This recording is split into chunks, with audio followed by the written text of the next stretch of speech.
So increased prices have changed the way that consumers are shopping between brick and mortar stores and online. And this is one of the things that was discussed in the presentation by Pat from NIQ at ECRM's Center Store Grocery Sessions here in Chicago. So we're going to dive into some of that, some of those insights right now.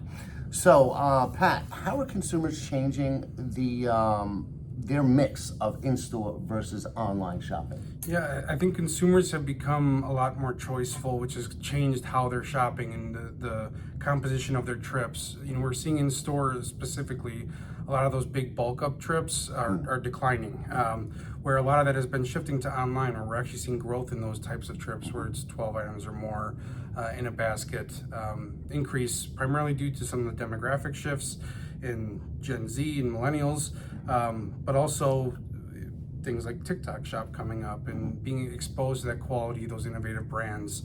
And as consumers are becoming more choiceful and expecting that value, they're doing a lot more of those fill-in trips in store, which is where the strength is right now in store versus online. Well, it makes sense. And I think a lot of this started back during the pandemic, right? When all of a sudden they realized, hey, I can get these center store items online, and it's especially easy with shelf-stable, canned, box-dried goods. Just order them in bulk, save them in your house, especially if you have the room. I mean, I have a small apartment, so but I'll still order a lot of center store items online just for that reason. It's easier to just put them on the shelf, and they're there when you need them. And then I have like a natural organic market around the corner that I'll go to for my perimeter stuff and just when I need to fill in things. So I'm even though I'm not like one of the younger demographic that grew up on online, that's the way I'm shopping too, just because it's made it easier for me. One, sure, there's a savings there, but two, just convenience-wise, it's easier to do it that way. For sure. So social shopping, though, is new, relatively new, and that's really having an impact. So how has social commerce changed the way people shop? I think it's where a lot of brands are starting to get their, where they're launching from. A lot of brands are getting a lot of exposure online, TikTok, Instagram, things like that. And I think that with the implementation of TikTok Shop and the popularity of it, which food is now a very large portion of, we're starting to see that that's a very popular spot for a lot of brands to come in, get recognition, get that marketing, as well as have that immediate outlet to go and connect with the consumer and get their product in their hands. Yeah, well, it's really made a big difference. It's so easy, it's seamless, that merging of the content and the ability to just click right there and do it. And that's so powerful. The one thing that really gets me is, it almost seems that if you go to a younger, millennial, Gen Z, and you ask them about e-commerce, they won't even mention an online retail site, right? Like a grocery store website or anything. To them, e-commerce is social commerce. And I think that's going to impact the traditional retailers that are trying to do it on their websites. For sure. And CPG seems to have even become a place for a lot of well-known influencers to create their own brands too. And that's just reinforcing that idea of connecting directly with your consumer, having those cheaper marketing outlets to get your brand in front of people and activate right away. Yeah, I think it's important for the traditional retailers that have e-commerce websites to kind of learn a little bit from the TikTok shops of the world and the other Instagram is still doing it as well, Facebook. I mean, you can make purchases there. Obviously, TikTok Shop is the one that makes it the most seamless. But I think if retailers need to steal a page from them. Yeah, definitely.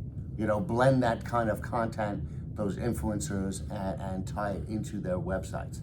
So, and then users are finding new brands on TikTok Shop, right? Yeah, definitely.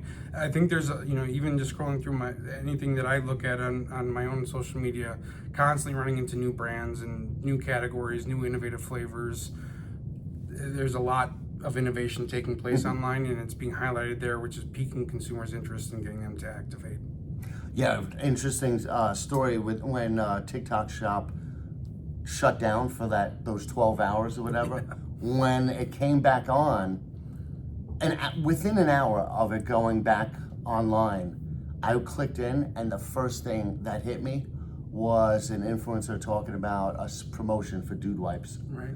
And so I was like, you know what, I bought it. I was like, that was my first purchase. I was like, let me see if this is working right now. And it was working, and I got them 2 days later. And it was like, it was an unbelievable, discount. Right. But it's just amazing how easy it was. And the scary part now is now my information's in there.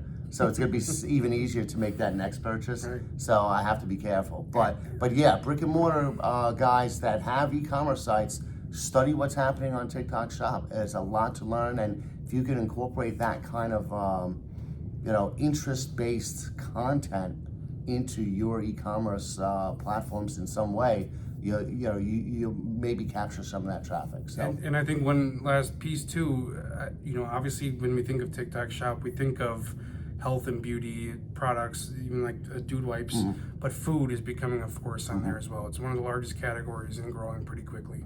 yeah, I mean, because you'll have reviews, you have somebody trying something out, and you see it a couple ways. Like some of the brands that we've worked with they'll do things like live TikTok live videos where they're preparing, or they're in their commissary making the products, giving you a look behind the scenes, and that's driving a lot of sales too. They want to, people want to see behind the brand, but then you have influencers that would do taste tests and all of that. And yeah, food lends itself to like a lot of expression, like, a very engaged user. And especially if it's like hot sauce, someone trying hot sauce and the faces that they make. So, but again, it's something that everyone's got to be aware of, and both brands and retailers can benefit from TikTokifying their online presence a bit. Sure. So, thanks again. Yeah, thank you.